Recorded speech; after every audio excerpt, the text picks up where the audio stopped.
Bueno, entrando en la cárcel de La Picota. Buenos días, ¿cómo les va? Joder, ni me han mirado, tío. ¿Por qué existen las cárceles? ¿Por qué son necesarias? ¿Cabe la luz en la sombra? En este documental dividido en 2 episodios, visitaré 4 presidios de Colombia, donde trataré de dar respuesta a una de las realidades más crudas de nuestra especie, el recurso del encierro como castigo por la comisión de uno o varios delitos. Hablaré con asesinos, ladrones, traficantes y drogadictos con un claro objetivo: buscar algún rayo de esperanza allá donde la penumbra reina.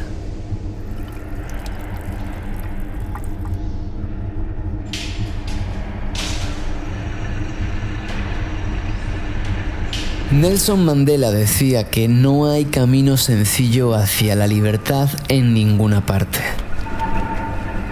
Y que muchos de nosotros tendremos que pasar a través del Valle de la Muerte una y otra vez antes de alcanzar la cima de la montaña de nuestros deseos.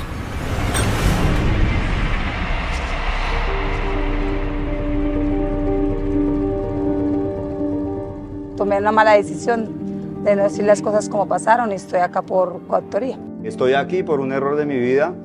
Yo caí aquí a los 28 años. Pagué 28 meses físicos.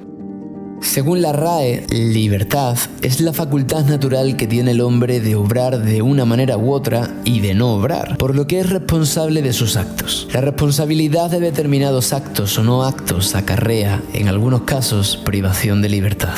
El gran problema que existe es considerar que las cárceles y los sistemas penales de las sociedades, cualquiera que sean, son las soluciones a los grandes conflictos, a los grandes crímenes, a los grandes problemas de convivencia donde se lesionan bienes o personas. Cuando una sociedad cree y considera que la única solución ha de ser la privación de libertad, podemos afirmar que esa sociedad está empezando a enfermar.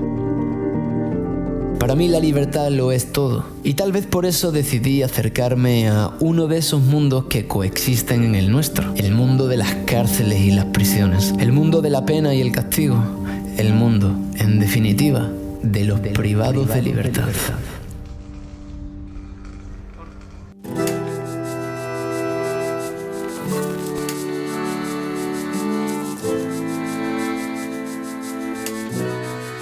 En Colombia existen 132 centros penitenciarios con capacidad para 82.296 personas. Sin embargo, actualmente hay exactamente 97.591, lo cual implica una sobrepoblación de 15.295 personas, lo cual se traduce a su vez en una tasa de hacinamiento del 18,59%. Del total de presos, 6.810 son mujeres y 90.781 hombres. Yo visitaría 4 centros: en Bogotá, la cárcel de hombres de La Picota y la cárcel de mujeres del Buen Pastor, y en el departamento del Meta visitaría la colonia agrícola de Acacías por un lado y la penitenciaría de Acacías por otro.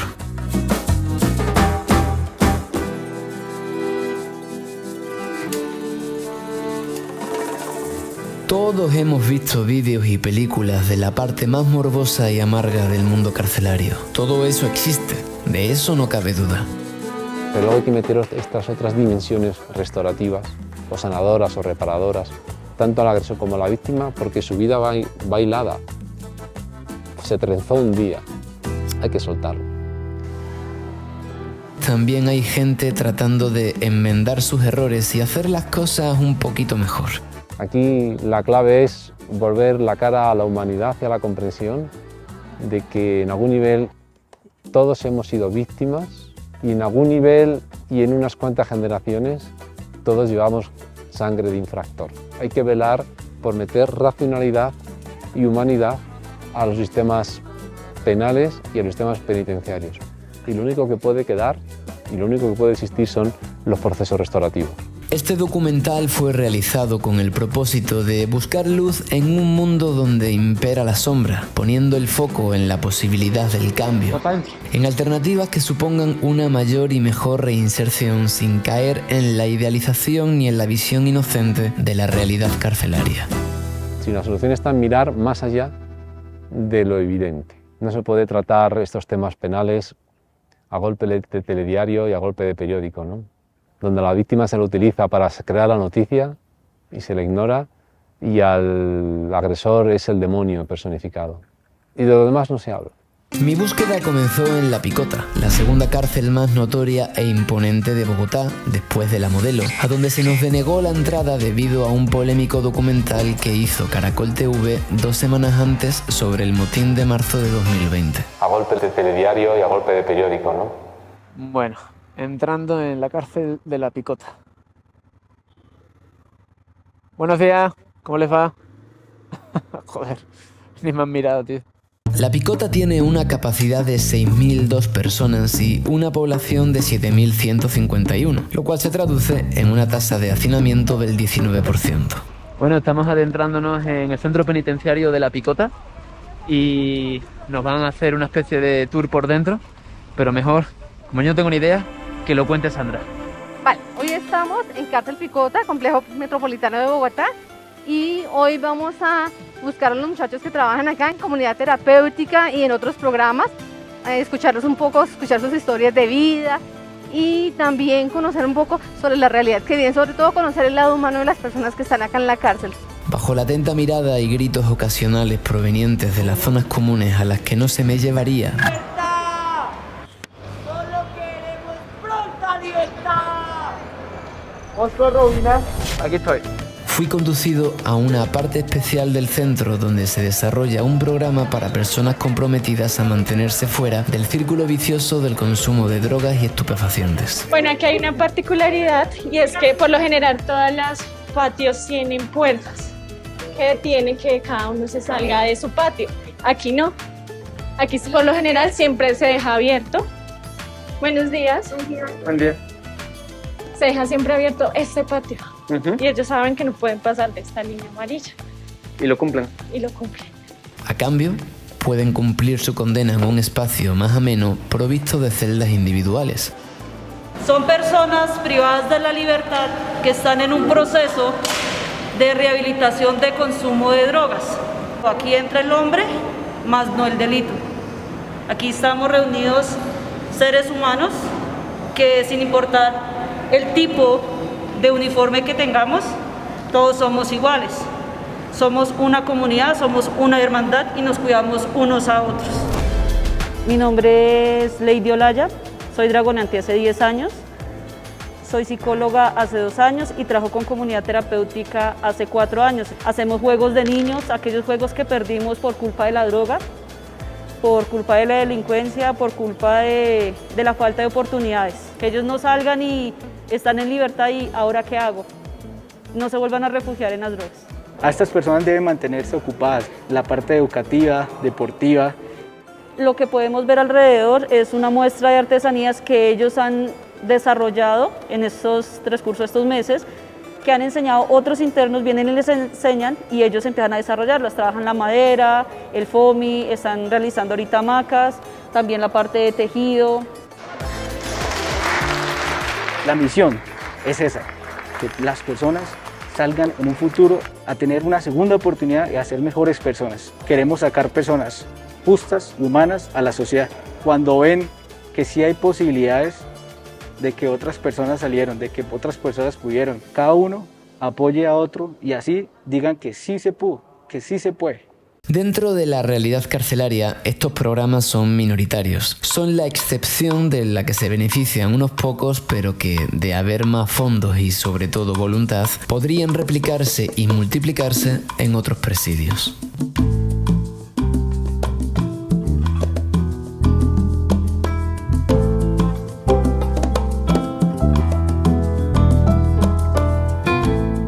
Allí pude entrevistar a algunos privados de libertad, como por ejemplo Jason Sedier, condenado a 37 años por homicidio agravado, de los cuales lleva ya 10. Aquí en este patio las celdas son para cada uno. Es un privilegio que es muy escaso. Mi familia y yo somos víctimas de la violencia, de desplazamiento forzado en varias ocasiones y llegamos a vivir a la ciudad, pero a las malas, no lo queríamos. Los primeros 4 años fueron los más difíciles porque no me hallaba a mí mismo, no encontraba un sendero. ¿Qué es lo primero que te gustaría hacer al salir? Darle un abrazo a mi mamá y pedirle perdón también, porque a la final uno soporta, pero la familia es la que sufre. En este caso mi mamá, mis hermanitos y mi padre. Yo también soy aventurero, me gusta viajar, conocer. Uno de mis deseos algún día es también poder conocer el mundo, viajar. Bueno, Jason, muchísimas gracias. Gracias a ti. Ojalá algún día nos encontremos en alguna parte del mundo. Viajando en una aventura. Una aventura. ¡Ey! Nos vimos en tal parte, ¿te acuerdas? ¿Te acuerdas? Celda 17. Celda 17. Y ahora Planeta Tierra. Y ahora estamos donde debe ser. Aquí estamos de paso. Eso para así. Aprender. Aprendiendo hasta el último día que nos vayamos. Hasta el último día, sí señor. Muchas gracias, de verdad. Igualmente, caballero. Hasta luego, un placerazo.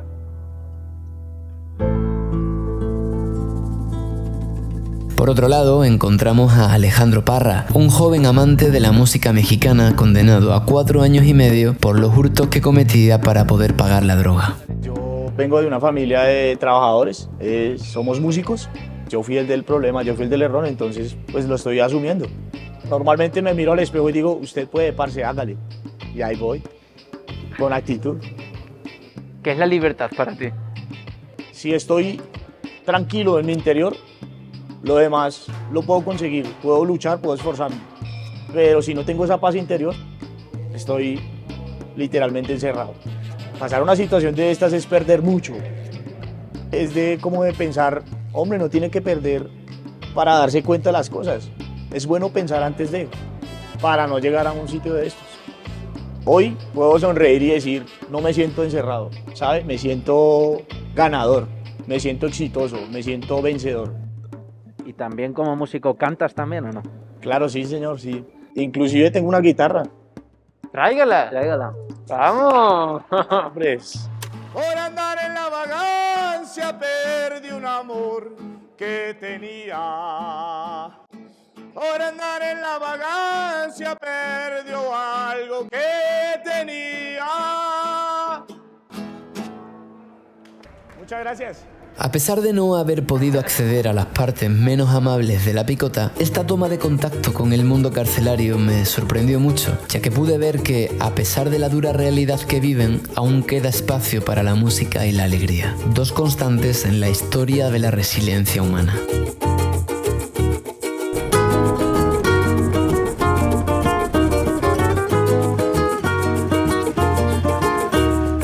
Tras visitar la parte más privilegiada de la picota, fuimos a la cárcel de mujeres del Buen Pastor, también en Bogotá, con el objetivo de conocer cómo es una reclusión de mujeres.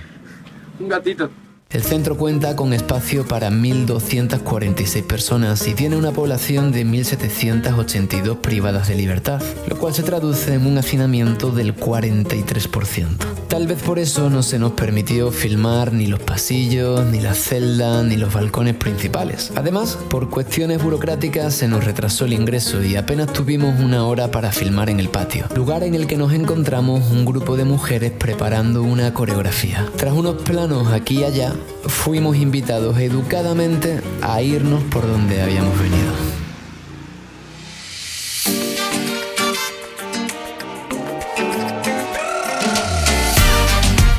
Las partes más oscuras de las cárceles no nos han sido mostradas, nos han llevado, digamos, al proyecto que más rebosa luz, pues es lo que estábamos buscando. Las cárceles han sido documentadas muchísimas veces, pues desde el morbo y desde el amarillismo y desde el retrato de todas esas cosas que tantas veces hemos visto en películas de dramas carcelarios, ¿verdad? Me parece maravillosa la labor que hace esta gente y aunque no sea la realidad que represente a la situación carcelaria media del país, mi intención haciendo esto es arrojar una perspectiva distinta. Entonces, para mí es como el otro lado, ¿no? Yo creo que si uno vive en plena libertad, debería hacer el esfuerzo por tratar de empatizar y acercarse, si se puede, a aquellos que no la tienen. No es obligatorio, por supuesto que no, pero todo ayuda a generar más conciencia respecto a la suerte que uno vive. Así que nada, vamos a por la siguiente cárcel, que es muy peculiar. Nos vemos en el Metatribu.